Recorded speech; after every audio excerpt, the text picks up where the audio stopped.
Hi guys, welcome back to Living the Gandy Life. Today I want to give you a walkthrough of our homeschool room. Now, I will be the first to admit that I do not have a Pinterest or Instagram worthy homeschool room.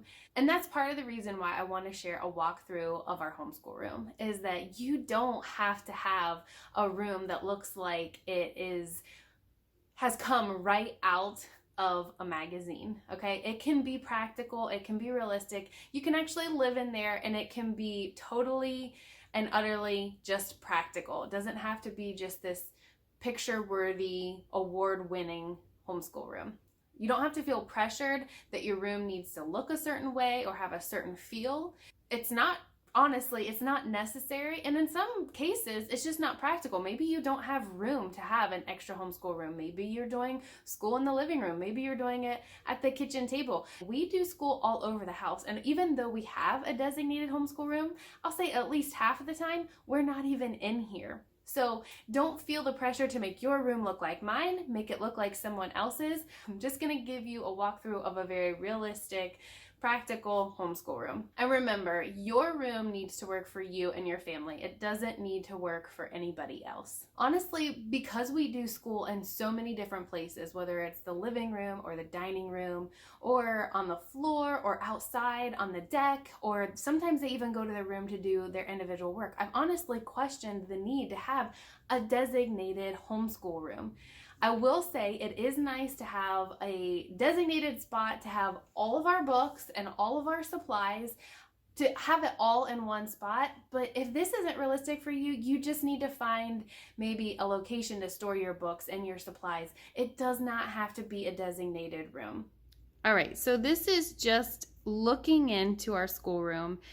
Our schoolroom is right inside our front door when you walk in. So that hasn't always been my favorite thing, because as soon as everyone's walking in, they see our usually rather messy schoolroom, but I've come to terms with it. You will see that each of my kids has an IKEA desk. So I know a lot of people usually ask where things have come from, and these are very popular desks. They're built with a countertop and the legs, and then they have the file or the drawer system that you use to make these desks. But each of my three boys have this desk, and then Eden has her little buy-sell trade that we had originally started with my oldest when he started.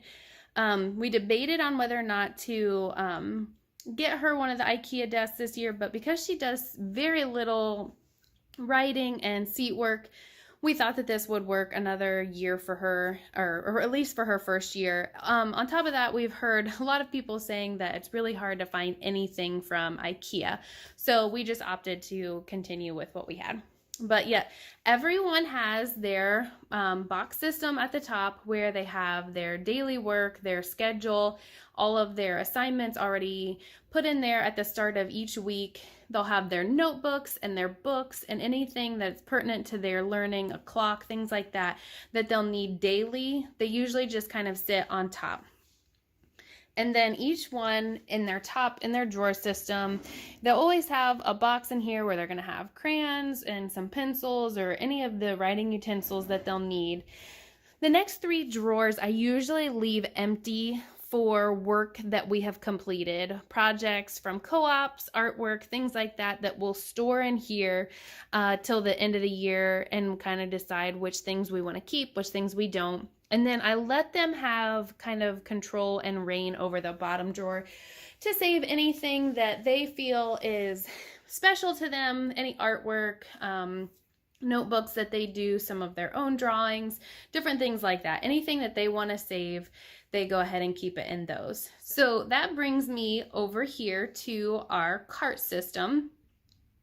And we have three different kinds. This one was old. I don't think if I hadn't already had it that I would suggest it to other people. The boxes that kind of slide in and out are not super sturdy. They fall a lot, but it was one of those things that it can work. It's just not my favorite. So you might have better luck with them, but the drawers just are constantly falling out of the sliders for me. But I'll still show you how we use it. Because I have shared that I do get all of their books and then go ahead and tear out all the perforated pages and then put them in order, this is all of the work for a child. So it's all in here, all in order. At the beginning of each week, I'm just going to go over here, grab the 5 pages that she's going to do and put them in her manila folders. And then here's the next child where they have their math papers in here, their language papers, and then some readers, some of the, see, here's an example. Ugh, it fell off. So again, that's probably my biggest complaint. But okay, they still work, so gotta be thankful, right? And then again, for another child, all of the pages that are already torn out, just ready for me to grab and go and put in the folders. So that's how I use that filing system. Then I have 2 of these. These are from IKEA. I do love these. They're very sturdy. And here I just have some resources over here for our phonics. I have 3 kids that are still kind of mildly working through their phonics program, and we use the cards up here a lot, so I keep those readily available. And then each kid has their own drawer or, part of each cart. So I've got my preschooler, my first grader, my third grader, and my 5th grader here. And then at the top of this one, just have a ton of just different resources. We've got glue and pencils and note cards and sticky notes, extra staples, tape, scissors, markers, more pencils. So those are readily available for all the kids to grab. Now, I have my chair, and I used to honestly have a desk right here, and the desk was super unsturdy, and we ended up getting rid of it because it was just the kids were climbing on it and it would rock back and forth. And I found that I actually, because I have a laptop, I spent very little time at my actual desk, but I just have my chair, and from here I just kind of scoot my chair from child to child if we're working in here, and that seems to work just fine. Over here we have a shredder that we use, not really for school, but it kind of stays in here. We do have 2 printers, mainly because this one prints color and this one prints black and white, but this one is super finicky, and we were actually just debating whether or not we should just get rid of it because half the time it doesn't work. So up here we have some more things. I would highly recommend getting a really good pencil sharpener, especially if you're using, the world's best pencils, the Ticonderoga. They are really the world's best pencils. That's besides the point. A hole punch, sorry, losing my words, stapler tape, our dry erase markers, and just different sticky notes and stickers in here. The kids like to use these for bookmarks in their books. And then we have just some erasers that go with these things over here. We have several little tiny dry erase boards that we have made and used, and the kids will write spelling words on those. And so we have the dry erase markers and the erasers. And next to it this is our library bin box. And so in here we just are keeping our library books, and this is our bag that we take to the library. So this is just a way for me to make sure that the library books aren't getting mixed in with our collection and making it really difficult for me to find those books when I need to return them. Okay, now that leads me to this big fella. And this, and it goes up because we even have stuff stored on the top.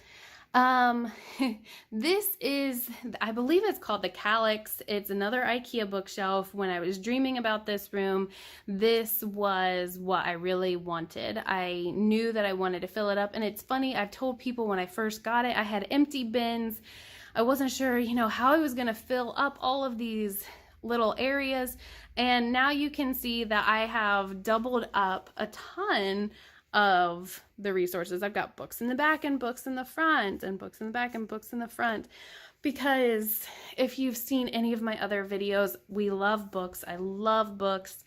They're you just, in my opinion, you just can't have enough. But some of the things we have up here, I do have a laminator that we use and we keep it up there. We have a globe. Some of these things up here are just some extra supplies that I have for our co-op.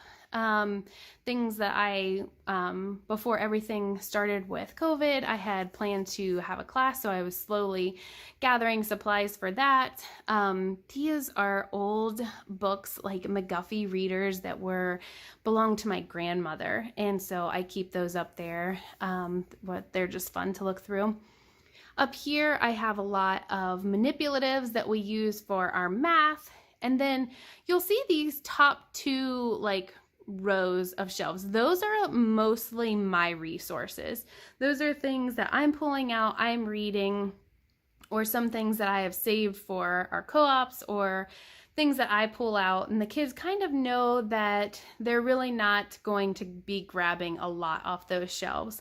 As we get further down, I do try to make it a little bit more accessible to them and more appropriate for them, especially these bottom two rows. They really know they have free reign of those. So we have a lot of magazine subscriptions that they get, children's books that they're allowed to just freely grab off, go look at and read. We've got some more manipulatives, and then just some fun books to look through. We have more games where we're learning to sort colors and to make patterns.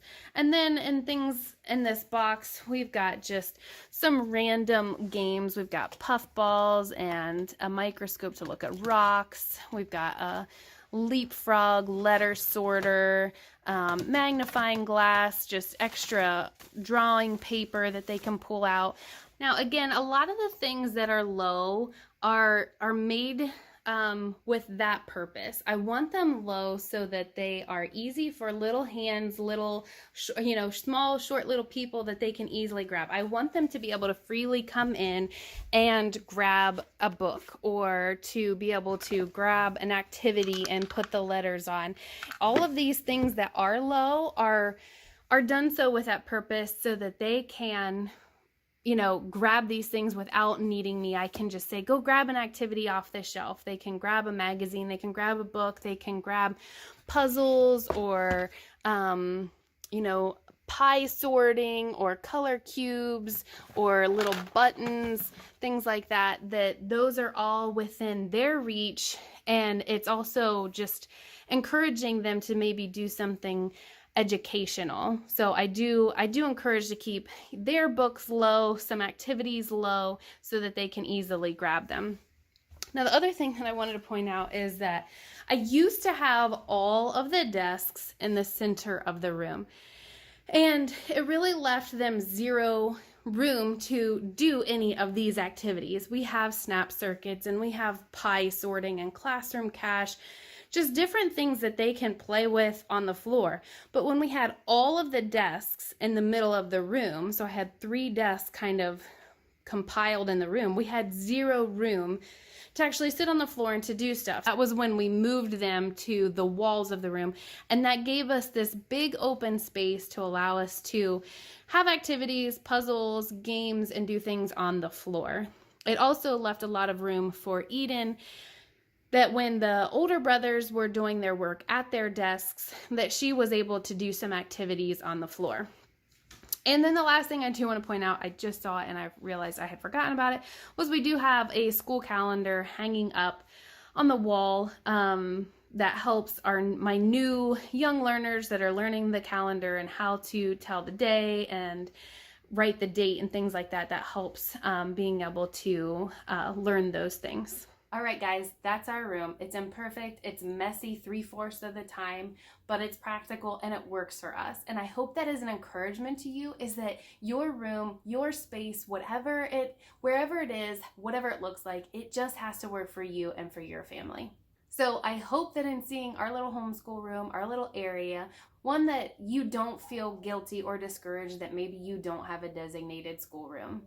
You don't have to have a designated space for a school area, a homeschool room. If you are doing your schoolwork at a dining table and that works for your family, that's totally okay. Do not feel pressured to have a homeschool room. The second thing is you don't have to have a Pinterest or Instagram worthy homeschool room. Now, if you do, that's great. Those rooms are beautiful. But personally for me, I can't make my room look like that. I don't have the eye for design, and my kids would destroy it. So it would look great for one day, and I would just constantly be discouraged that I could never keep it pristine and immaculate and have all the cool books out on shelves for, to just make it look super inviting. It just would never last in my house. So I don't try to replicate that in our own schoolroom. The other thing is you don't have to have your bookshelves alphabetically sorted, thematic sorted, genre sorted, whatever you want to do. Your books don't have to be perfectly sorted or done by, I've seen people do it by color. They don't have to do that. It could be a mess like my bookshelf.